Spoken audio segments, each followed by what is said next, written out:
The council chamber was huge. It floated in space above a planet called Centris Prime.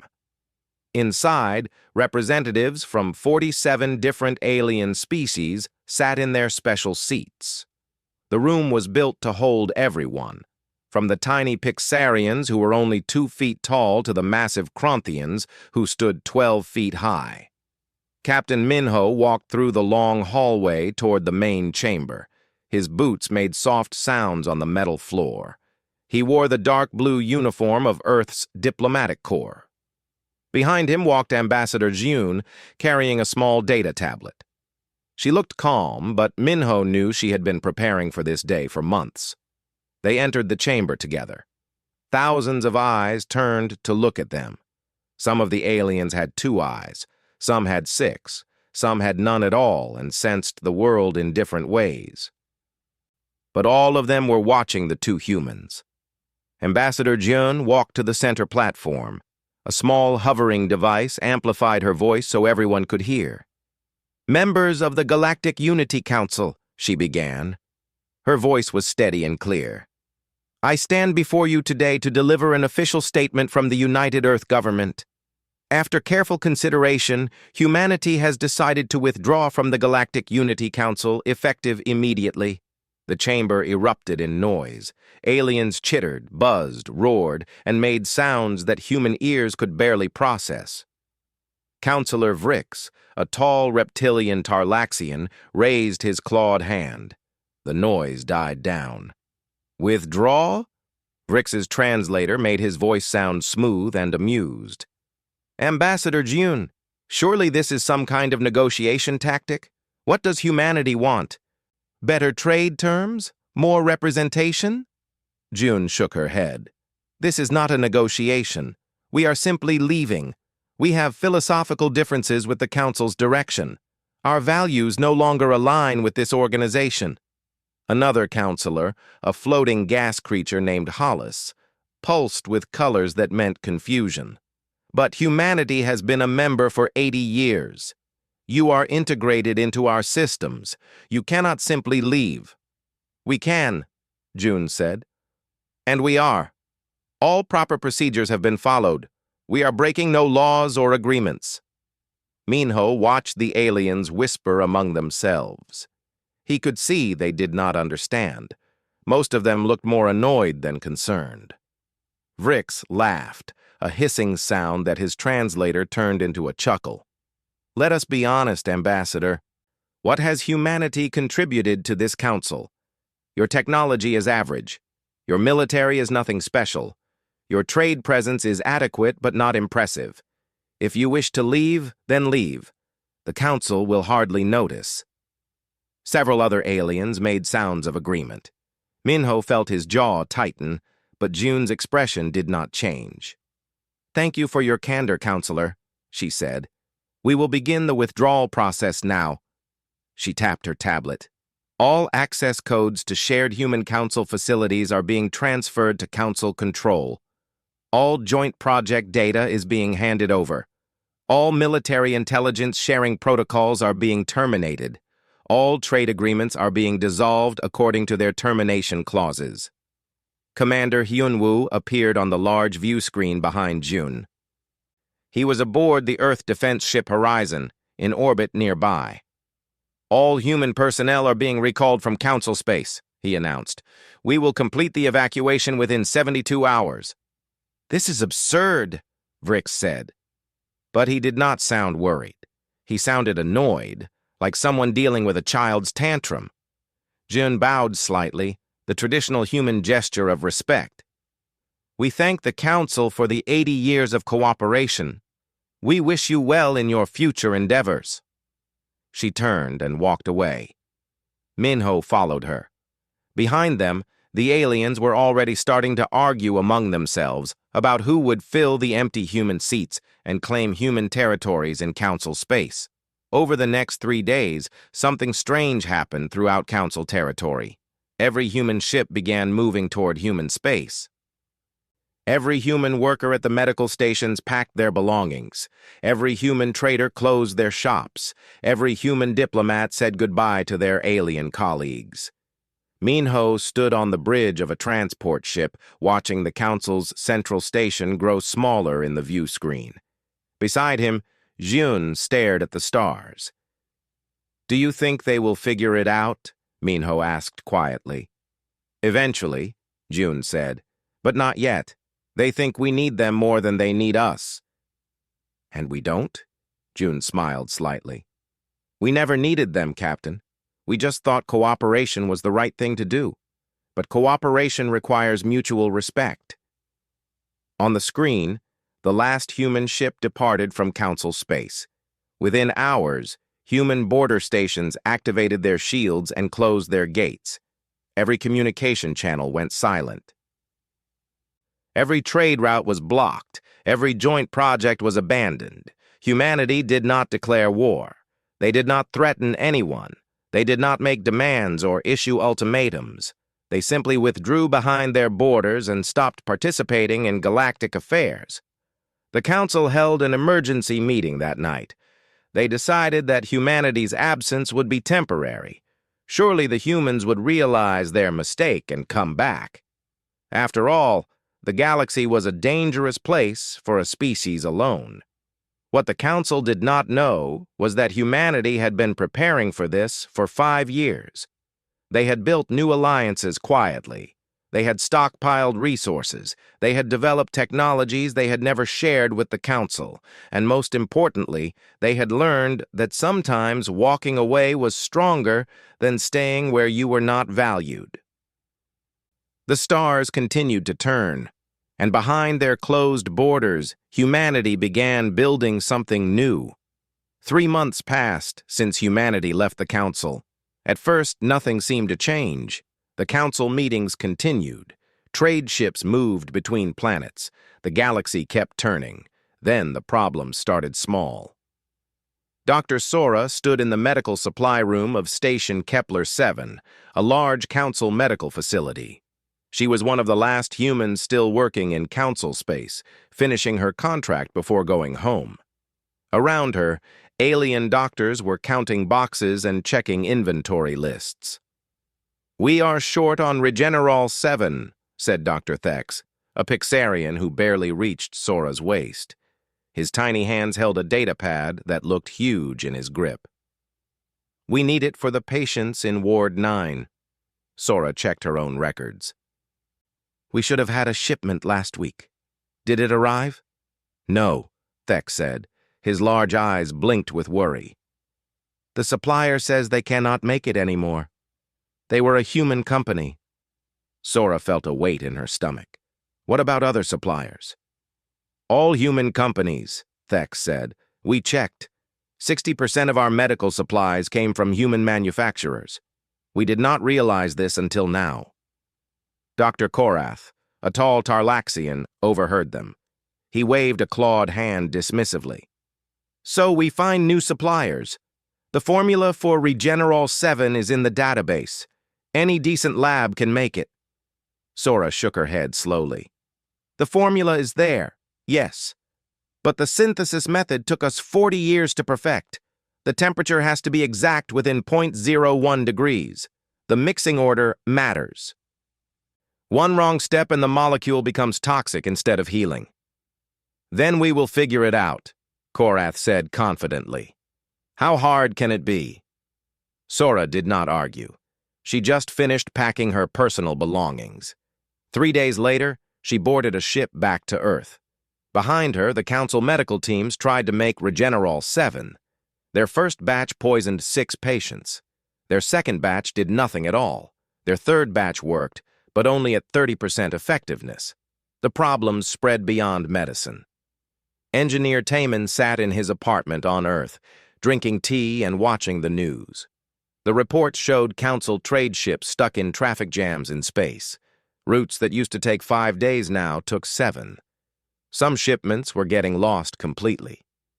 His colleague Boyoung sat beside him, reading a report on her tablet. "Says here the Council is complaining about shipping delays. They want to know why their logistics are falling apart." Taman laughed softly. "Because human companies handled 30% of their shipping coordination. Not because we forced them to use us. We just had better route planning.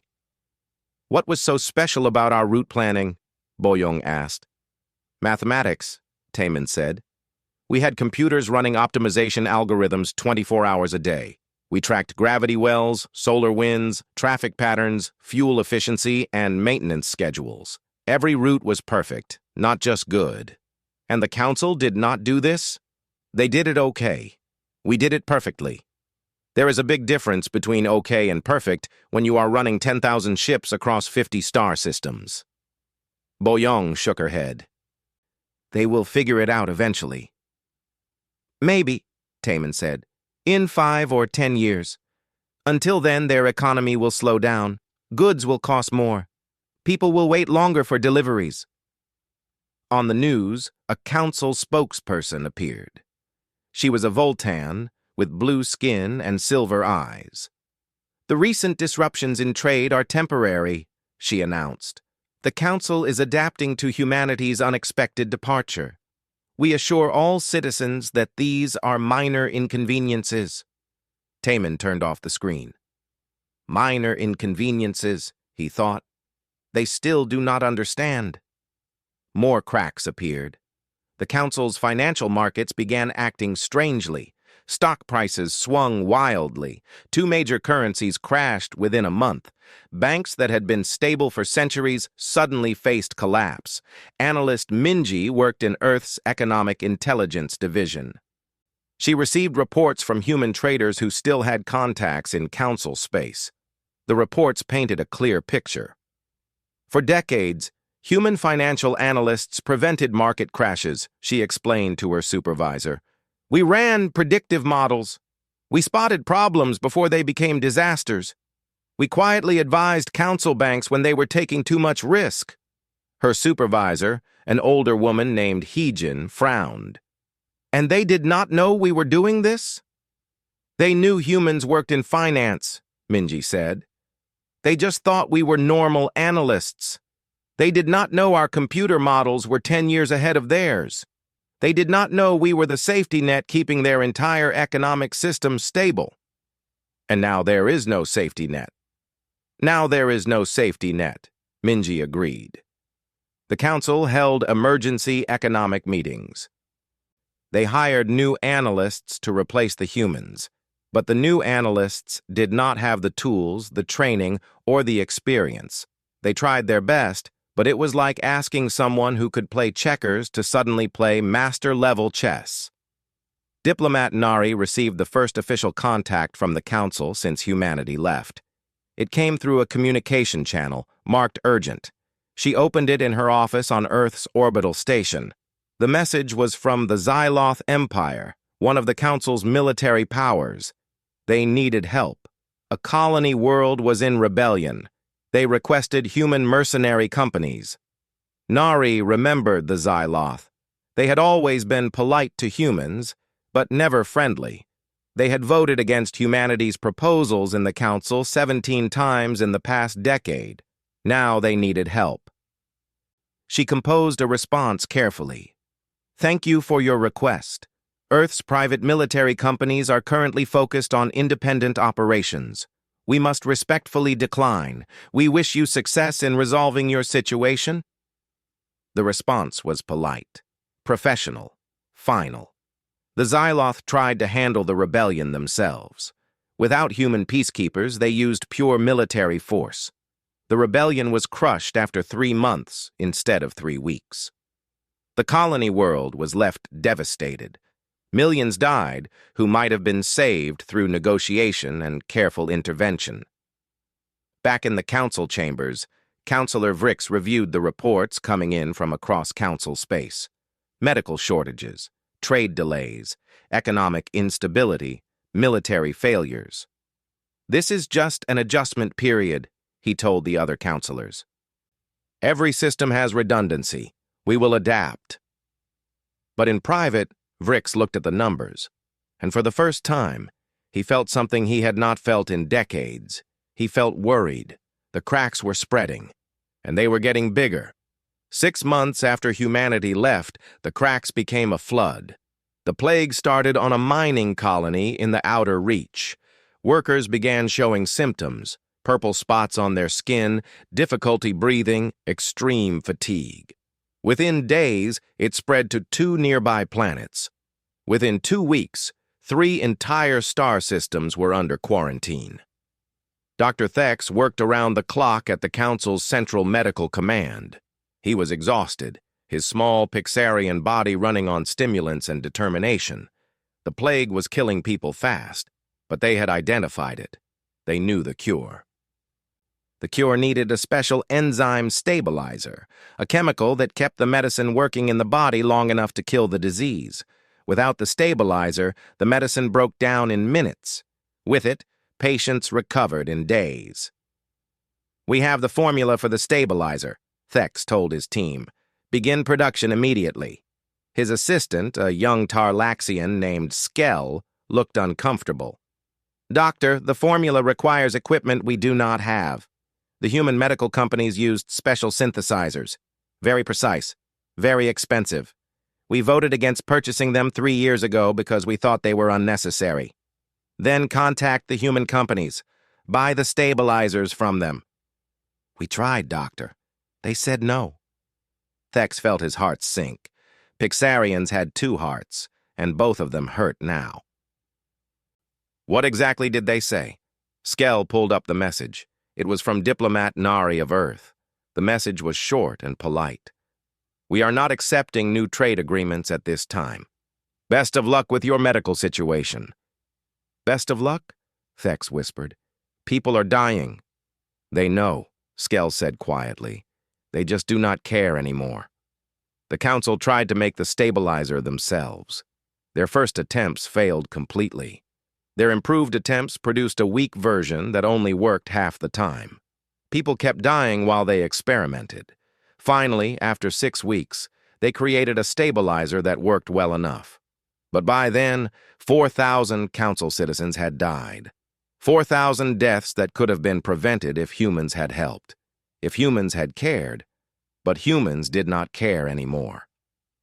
And the Council was starting to understand why.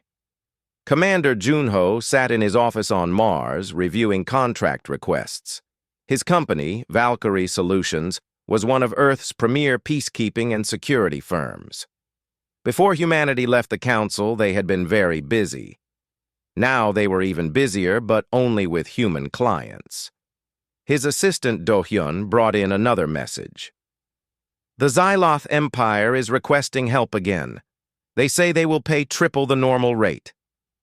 Junho did not even look at the message. "Decline." "Sir, triple rate is a lot of money." "It is not about money," Junho said.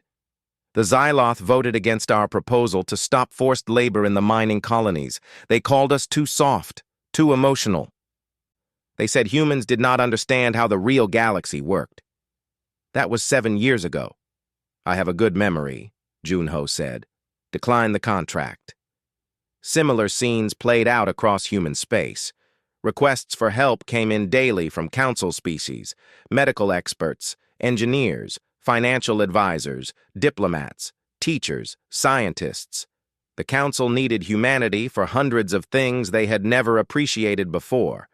And humanity said no, politely, every single time. The economic collapse spread faster than the plague. The Kranthian Banking Consortium, which had stood for 3,000 years, suddenly announced bankruptcy. The shockwave destroyed 6 other banks. Billions of citizens lost their savings overnight.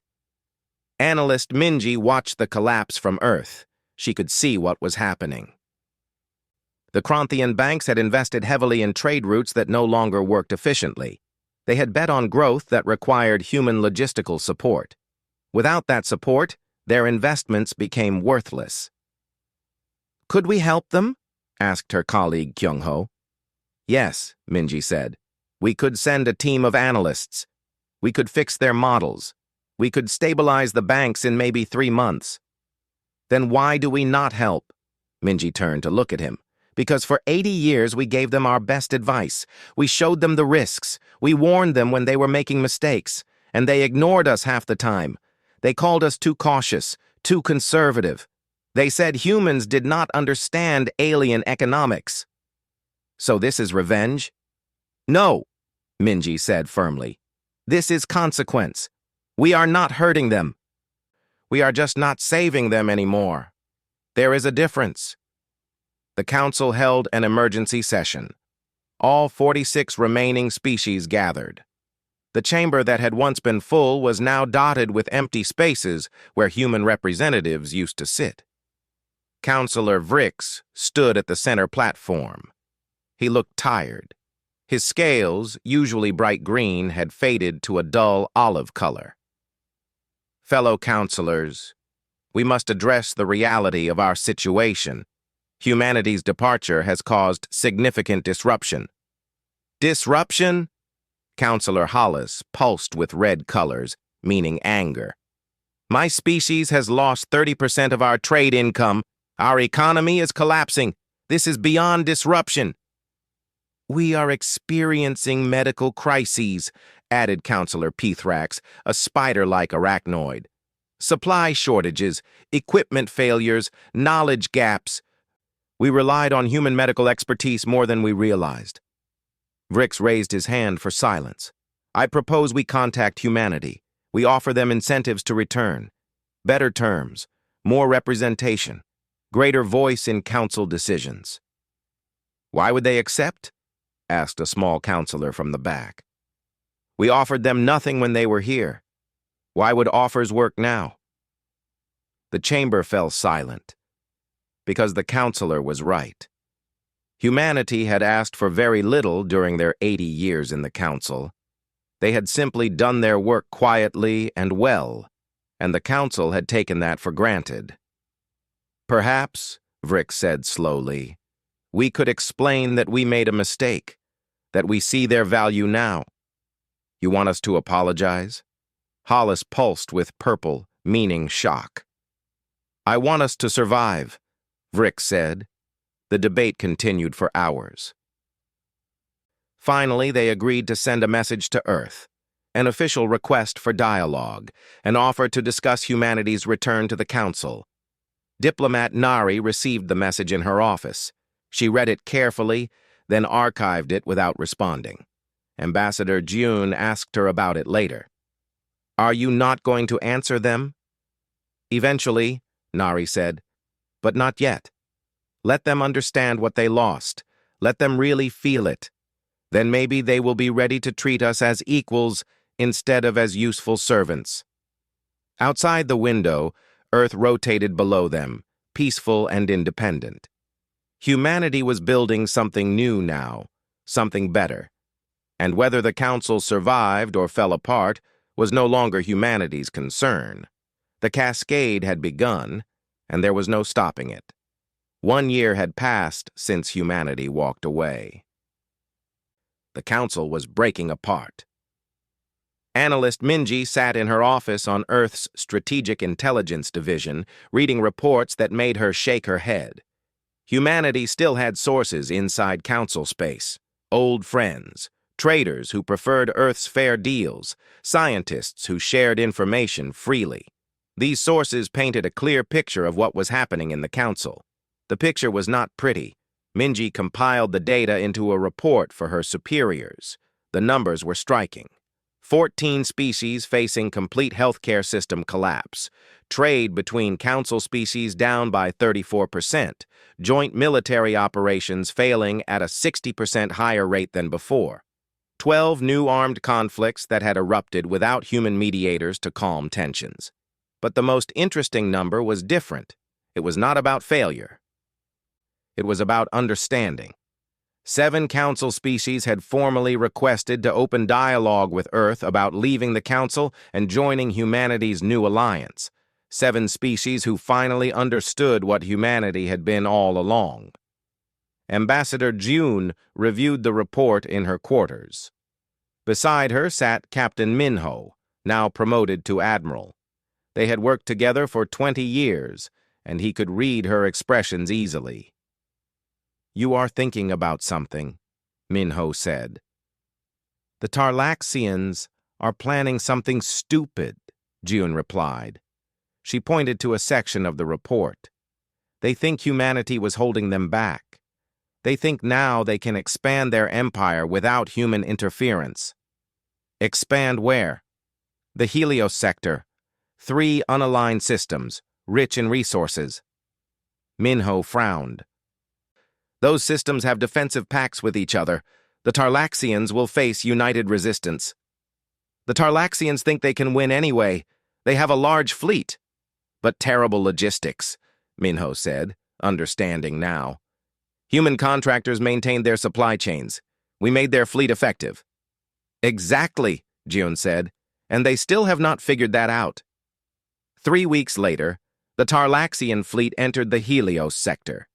200 warships, impressive and powerful. Counselor Vrix himself led the fleet, wanting to prove Tarlaxian strength. General Dong Yun watched from Earth's orbital defense station. His team monitored the invasion in real time. They did not interfere. They just watched. The Tarlaxian fleet is impressive, noted Commander Hyun-woo, who was visiting from the lunar base. On paper, Dong Yun said. Watch what happens. The Tarlaxian fleet engaged the Helios defense forces. The first battle went well for the Tarlaxians. They won decisively. But then problems emerged. Supply ships arrived late because their routes were inefficient. Ammunition ran low faster than expected because inventory tracking was poor. Ship repairs took twice as long because maintenance schedules were not optimized. Fuel consumption was 30% higher than projected because fleet movements were not coordinated properly. After 2 weeks, the Tarlaxian fleet was operating at half effectiveness. After a month, they were losing battles they should have won easily. After 6 weeks, Counselor Vrix ordered a retreat. The retreat was worse than the invasion. Ships broke down. Supply lines collapsed completely. 3 vessels were lost, not to enemy fire, but to mechanical failures that could have been prevented with proper maintenance. The Tarlaxian Empire had lost 1/5 of their fleet, not because the enemy was strong, but because their own systems had fallen apart without the humans who had quietly kept everything running smoothly. Dong Yun turned off the monitor. They still do not understand.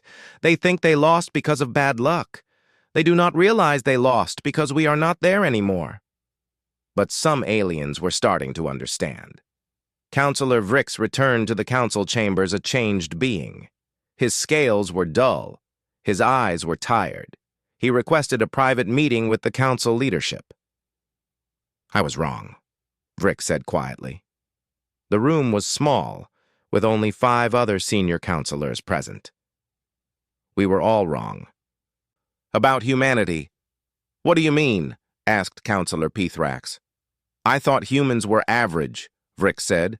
Average technology, average military, average economy. But I was looking at the wrong thing. What should you have been looking at? Everything, Vrix said. Humans were not the best at any single thing, but they were good at everything. They were the only species that was competent across all areas: science, medicine, military, trade, diplomacy, logistics, finance, culture. Every single area, humans were at least good, usually better than good. The other counselors were silent. Vrix continued. We are all specialists. Pixarians are great doctors but terrible warriors. Tarlaxians are strong fighters but poor traders. Voltan are brilliant scientists but bad diplomats. Every species has strengths and weaknesses. Except humans. Humans had no critical weaknesses. That cannot be, Hollis pulsed weakly. Every species has weaknesses. Humans had weaknesses, Vrix admitted. But they covered them. When they were not good at something, they worked until they became good at it. They learned. They adapted. They improved constantly. Counselor Pithrax clicked their mandibles thoughtfully. So humans were the glue. Yes, Vrix said. They filled every gap, solved every problem, connected every species. Not because they forced us to use them, but because they were reliable. When you needed something done right, you asked a human. And now they are gone. And now we are falling apart, Vrix finished. The council was not a partnership. It was a machine, and humans were the oil that kept it running. Without them, friction is destroying us. The news spread quietly through council leadership. Some refused to believe it, some were angry, some were ashamed, but slowly, understanding grew. The council sent another message to Earth. This one was different. It was not a request. It was not an offer. It was an apology. Ambassador Jun read the message in her office. It was signed by all 46 council species. It admitted mistakes. It acknowledged humanity's contributions. It asked humbly if dialogue might be possible. Captain Minho found her an hour later, still staring at the message. "What will you say?" "I do not know yet," June admitted. "Part of me wants to help them. We are not cruel people. We do not enjoy watching others suffer. But they need to learn this lesson completely," June said. "If we come back too soon, they will think the problem is solved. They will go back to taking us for granted. They need to understand that respect is not optional. It is essential." "So we wait longer?" "We wait longer," Jion confirmed. "And we watch. If they truly change, if they truly understand, then maybe we can talk. But not as subordinates. As equals." That night, 3 more council species formally announced their departure. They applied to join humanity's Independent Systems Compact. Humanity accepted them, but with conditions. Real partnership, mutual respect, shared responsibility. The council was shrinking, and humanity was growing. Not through conquest or force, but because they offered something the council never had: dignity for all partners. The revelation was complete. The question now was whether it had come too late. 2 years after humanity left the council, the galaxy looked very different. Ambassador Hana sat in a comfortable chair in a broadcast studio on Earth. She was younger than June, only 40 years old, but she had sharp eyes and a calm presence. Across from her sat an interviewer, a human journalist named Sunmi, who ran one of the most popular news programs in known space. Aliens across the galaxy watched her show. "Ambassador Hana, thank you for joining us," Sunmi began. "The question everyone wants answered. Why did humanity really leave the Galactic Unity Council?" Hana smiled slightly. She had been asked this question 100 times, but today she was ready to answer it honestly. "We were tired of being taken for granted." "Can you explain what you mean?" "For 80 years we showed up," Hana said. "Every day, in every way. Humans did the work. We helped with medical research. We optimized trade routes. We mediated conflicts. We prevented economic crashes. We maintained systems that everyone relied on, and we never asked for special treatment. But you left anyway. Because respect is not something you can demand," Hana continued. "It is something given freely. And we realized the council did not respect us. They used us. They relied on us. But they did not value us. When you are treated as a disposable tool, eventually you have to dispose of the relationship." The interview went viral across the galaxy. Billions watched it. And for the first time, many aliens truly understood what had happened. Chairman Seokjin stood in the assembly hall of the Independent Systems Compact. This was humanity's new alliance, the one they had built after leaving the council. The hall was smaller than the council chambers, but it felt warmer somehow. 23 species were now members of the compact. Some had left the council. Some had never joined the council in the first place. All of them were here by choice. "I want to be clear about something," Seokjin said to the assembled representatives. "Humanity does not lead the compact. We are partners, equals. Every species here has an equal voice." A small Pixarian representative named Kix raised his hand. "But humans founded the compact. You built the infrastructure. You set the rules." "We started it," Seokjin agreed. "But we do not own it. The rules were written together by representatives from every founding species. The infrastructure is shared. The decisions are made collectively. Why? Asked a Voltan representative. You could have made yourselves the leaders. You have the power to do so. Seokjin shook his head. Because we learned from the Council's mistakes. The Council failed because it had hierarchy. Some species mattered more than others. Some voices were louder. That creates resentment and inequality. We wanted something better. What if species disagree? Asked another representative. Then we talk until we find a solution everyone can accept, Seokjin said. It takes longer sometimes, but it builds real unity, not forced cooperation. The meeting continued with discussions about trade agreements, defense pacts, and cultural exchanges. Every species contributed. Every voice was heard. It was slower than the Council's top-down decisions, but it was fairer. President Yoonji of United Earth sat in her office, reading the latest message from the Galactic Unity Council. It was their 5th message in 2 years. Each one had been more desperate than the last. This one was different.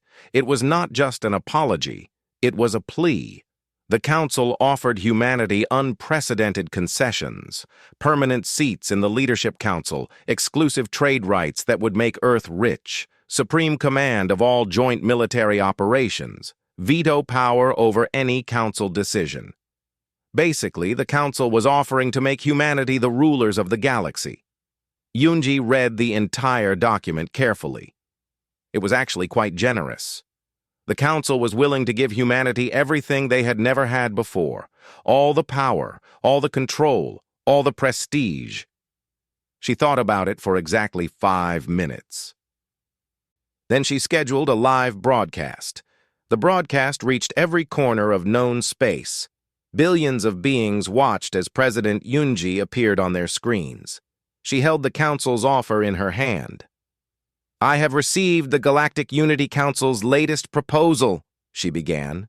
Her voice was calm but firm. They offer humanity a position of leadership. They offer us power and privilege beyond what any single species has ever held in the Council. She paused, looking directly into the camera. We decline. The word echoed across the galaxy. In the Council chambers, Councillor Vrix felt his heart sink. Around him, other councillors made sounds of despair. Yoonji continued, The Council misunderstands what we want. We are not interested in controlling you. We are not interested in fixing your broken system. We are not interested in becoming what we left behind.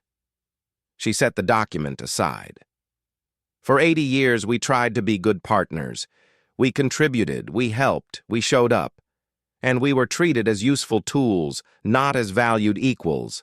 Now you offer us power, but that is not what we wanted then, and it is not what we want now. What we want is simple, Yoonji said. We want to build something better. We want a galaxy where cooperation is based on mutual respect, not on hierarchy, where all species contribute according to their abilities and receive according to their needs, where no one is taken for granted. She leaned forward slightly. The Independent Systems Compact is not perfect. We make mistakes. We have disagreements. But we have something the Council never had. We have genuine partnership. Every species matters. Every voice is heard. No one is disposable. The camera zoomed in on her face. So to the Council, I say this. We wish you well. We hope you survive. We hope you learn. But we are not coming back to save you. You must save yourselves, and maybe, when you have built something worth joining, we can talk again. But as equals. Always as equals. She ended the broadcast. The message was clear. Final. There would be no more negotiations.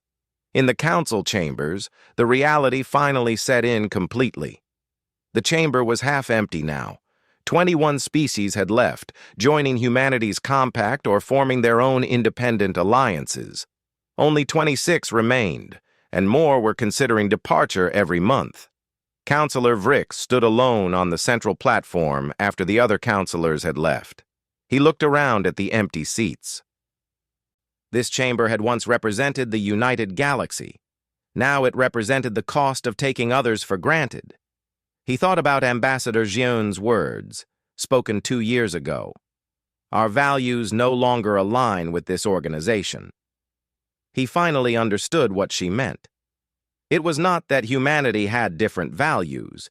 It was that the Council had no values at all. It had only power structures, hierarchies, and assumptions about who mattered and who did not. Humanity had mattered all along.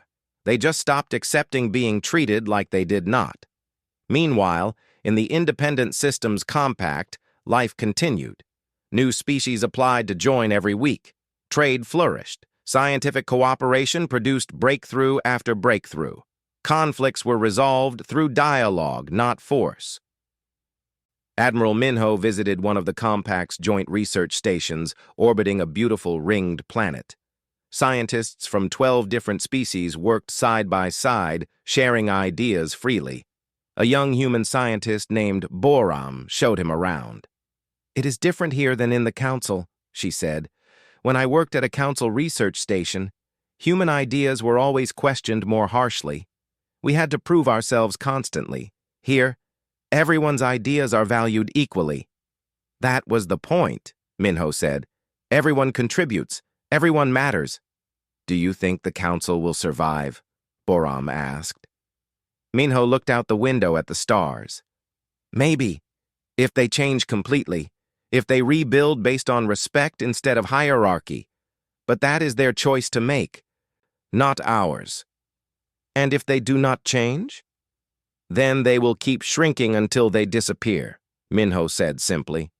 "Not because we destroyed them, but because they could not hold themselves together without someone to quietly fix every problem. They collapsed under their own weight." Years later, historians would study this period. They would call it the Great Realignment. Some would say humanity destroyed the Council. Others would say humanity saved the galaxy by showing there was a better way. But the humans who lived through it knew the truth. They had not destroyed anything. They had simply stopped holding together something that did not value them. They had walked away from people who took them for granted, and they had built something new with people who understood that respect was not a gift to be given reluctantly. It was a foundation to be built carefully. The Council chambers still stood, half empty and fading. And somewhere else in the galaxy, in the warm halls of the Independent Systems Compact, a new dawn was rising. A dawn built on partnership, respect, and the simple revolutionary idea that everyone matters equally. Humanity had not conquered the galaxy. They had simply shown it a better way to exist. And the galaxy was slowly learning the lesson.